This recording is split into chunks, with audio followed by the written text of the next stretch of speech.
You are looking live, screen right there. Actually, that is not live. It is taped video of the U.S. Embassy compound in Kuwait City, Kuwait, where, as you can plainly see, smoke has been rising now for a couple of hours. We believe that is as the result of some sort of strike from Iran. We are not clear on that.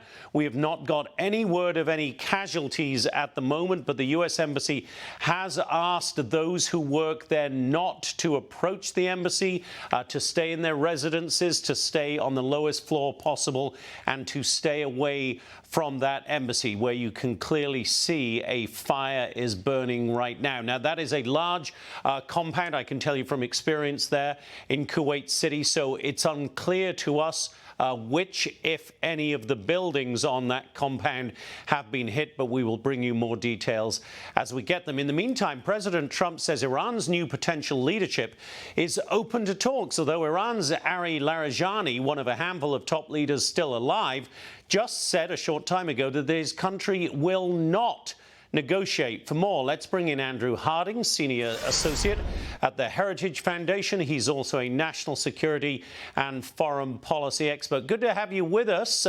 So do you think they will or will not negotiate? It's hard to read these mixed signals right now. Well, good morning, Jonathan, from Washington. I'm very pessimistic to see any type of diplomatic resolution at this time. As you just mentioned, the Secretary of Iran's National Security Council has openly said that Iran will not negotiate with the United States. This could be posturing potentially for maybe some type of desired ceasefire or some type of diplomatic resolution. But I think it's fair to say Iran does not have a good track record of engaging substantially into diplomatic proposals. President Trump offered diplomacy to Iran, and they have consistently rejected it. They refused to say, as the president has said, the magic words of not acquiring a nuclear weapon. And I don't see how this current regime is any indication that they're changing from that position. Of course, President Trump's top priority is protecting American interests. So diplomacy may be better late than ever, but it would have to really support American positions and support America's national security. And Iran must meaningfully come to the table. If it doesn't do so, then I don't think diplomacy has a real shot in the coming weeks. Right. And Andrew, it's hard to think who would actually come to that table right now. You've got Larijani, you've got various others on the judiciary side who have a lot of power. You've got the Revolutionary Guard leadership, what's left of it, that has a lot of power.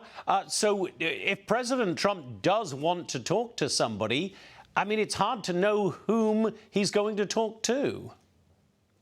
I think you're right. And I think in the coming days or weeks, we'll have a better idea of who really is calling the shots within Iran. We do know that their councils come together, this temporary council following the death of the Ayatollah, that are attempting to run the country. But we also know that it's easy to have a bunch of secession plans. We know that Iran has game planned out these types of scenarios. But when you get hit in the face, things change.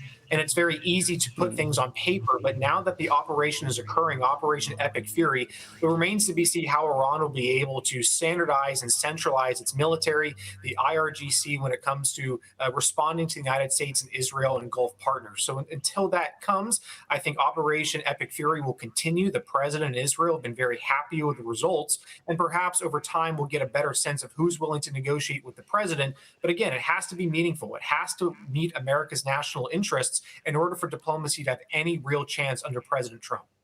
Now, Andrew, is there any scenario in which a more moderate Islamic Republic emerges from this, or is the Islamic Republic of Iran condemned to history at this point? Can you move forward, in other words, with a more moderate version of what we have seen for the last 47 years?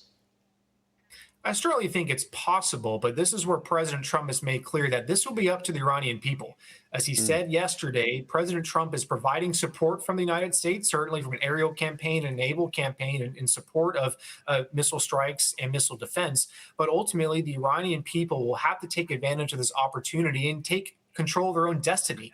President Trump has made very clear that this is his intention, that removing the Ayatollah and ensures a path for freedom for the Iranian people to make that decision. And the president wants to see freedom in the region. I'm sure Israel and Gulf states increasingly are wanting to see changes to this regime. But ultimately, it's up to the Iranian people to make this type of decision. Yep.